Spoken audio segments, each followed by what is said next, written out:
Samuel Eto'o et la FECAFOOT promettent détruire la carrière des joueurs.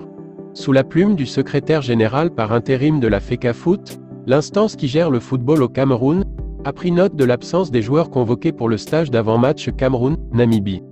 Tous les joueurs, s'étant rapportés plutôt à Yaoundé qu'au lieu désigné par la FECAFOOT, sont considérés comme ne s'étant pas rapportés au stage des Lions indomptables. Samuel Eto'o et la FECAFOOT sont bien évidemment totalement outrés. En conséquence, Mejunang a écrit au club de chacun des joueurs convoqués pour leur notifier de leur absence au rassemblement. Samuel Eto'o et sa FECAFOOT assurent que des conséquences seront tirées conformément à cette absence. Cameroun, Samuel Eto'o remporte enfin un de ses bras de fer. Après plusieurs camouflets, Samuel Eto'o peut savourer une victoire dans le conflit qui l'oppose au ministre camerounais des Sports, Narcisse Moelle Kombi. Enfin un but pour Samuel Eto'o. Brimé jusqu'ici par son ministre de tutelle, le président de la Fédération camerounaise de football, FECAFOOT, est sur le point de remporter une bataille qui tient en haleine l'opinion depuis plusieurs semaines.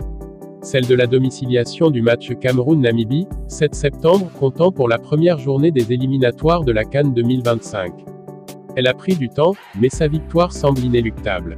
Malgré les résistances de Marc Brice, de l'Office national des infrastructures et des équipements sportifs, ONI, et de Moelle Kombi, Eto'o fera bien jouer, sauf rebondissement, la prochaine rencontre des Lions indomptables au stade Roundé Adja de Garoua.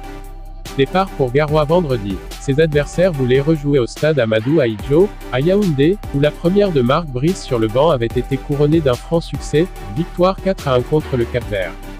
Certains joueurs ayant visiblement choisi leur camp ont d'ailleurs rejoint un hôtel de la capitale conformément à la demande du MINSEP, qui a également détourné un groupe de « frondeurs » de Douala, où les avait convoqués Eto'o.